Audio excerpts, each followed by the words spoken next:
Hey, little by little, I just recently taught an essential oils class on the difference between pharmaceuticals and essential oils, and I thought, hey, why don't I just condense that hour-long class down into some snippets here for our little by little page. So let's go ahead and do that. For those of you who don't know me, I am Rachel Gregg Howard. I've been with Young Living for I don't know, a little over 3 years, but I've done a lot of my time researching and learning how these things work. So I want to share with you guys for the purpose that you can get a baseline education so that you can share things with your teams as you continue to grow. So let's just dive into this. The difference between pharmaceuticals and essential oils. Why do we even want to tackle this subject? Because you and I know that they're very, very different, but the world out there, they don't get it. In fact, they kind of start to think of essential oils as an alternative to pharmaceuticals, in the sense that a pharmaceutical, you have one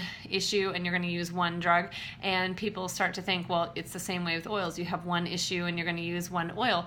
And obviously the biggest problem is the whole paradigm shift, right? We're trying to bring them into a lifestyle of wellness. They're trying to patch a Band-Aid onto symptoms that are already existing. We know there are several different oils that we can use to treat symptoms, but at the end of the day, it's a completely different paradigm between pharmaceuticals and essential oils in the way that we want to use them.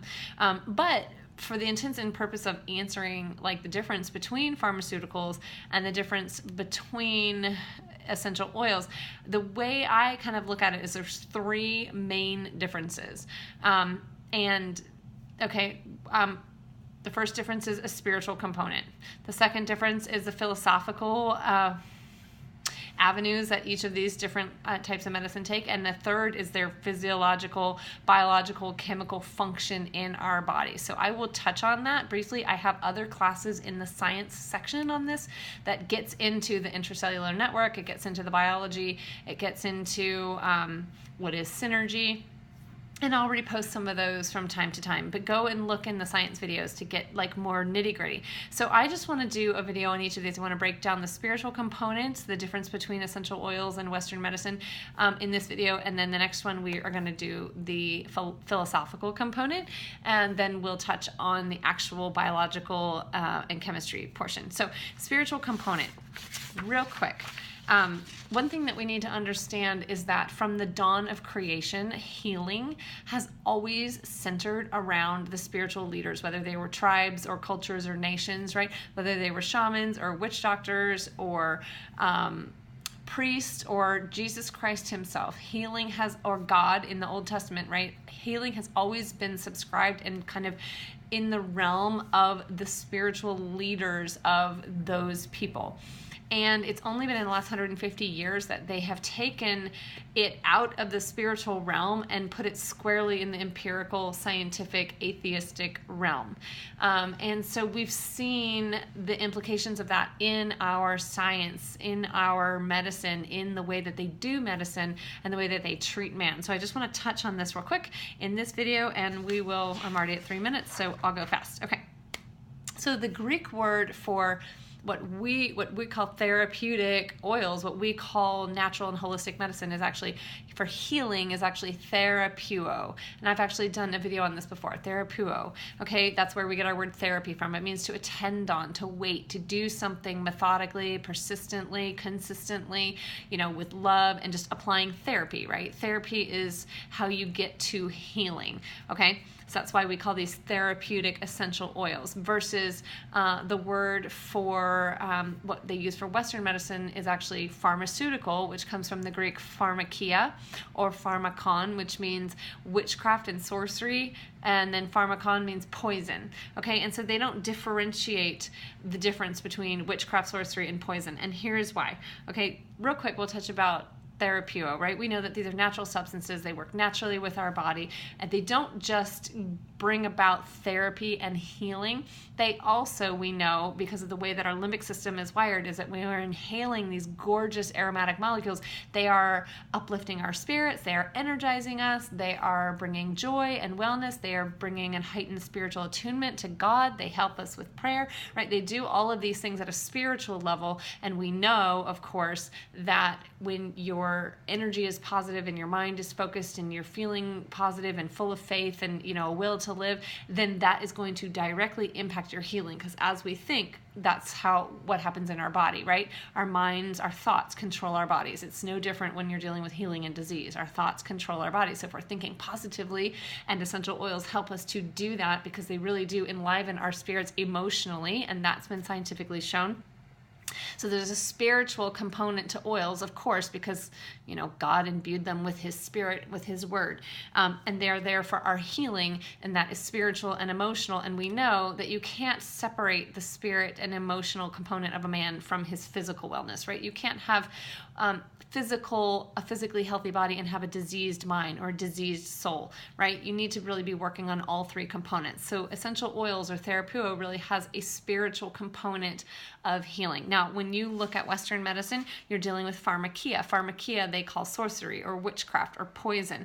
And here's what I want to throw out to you, and then we'll end it. Disease is diagnosed very much like a car in an auto shop, right? Replace the car, or a leaky part, change the fluids, okay?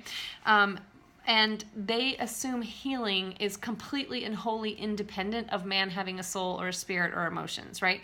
Now, we know that's not true, because science has also shown that anybody who's angry or negative or, whatever it is, will actually cause themselves harm, will cause themselves to fall into a state of dis-ease or disease, right? But pharmakia, Western medicine, treats man as if his physical body is just a bunch of organic compounds and chemistry, completely separate from a spiritual being. They divorce the two things, and they treat only the physical body, and they treat it with chemistry, right? And so they treat it like you're a car going into an auto body shop, right? Now, granted, there are people who are amazing. They're there for traumatic things. When we break a bone or need a hip replacement, we need surgery, we need, some kind of repair work done. That's surgery. That is different from what I'm talking about, which is medicine. I'm talking about pharmakia.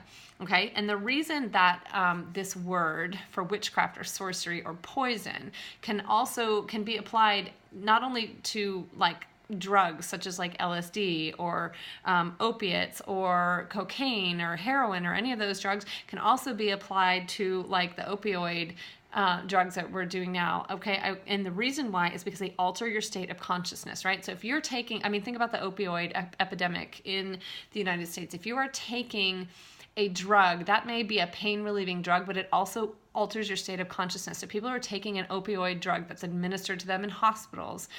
They enter in this euphoric, state of mind. It completely alters, it puts them on drugs, right?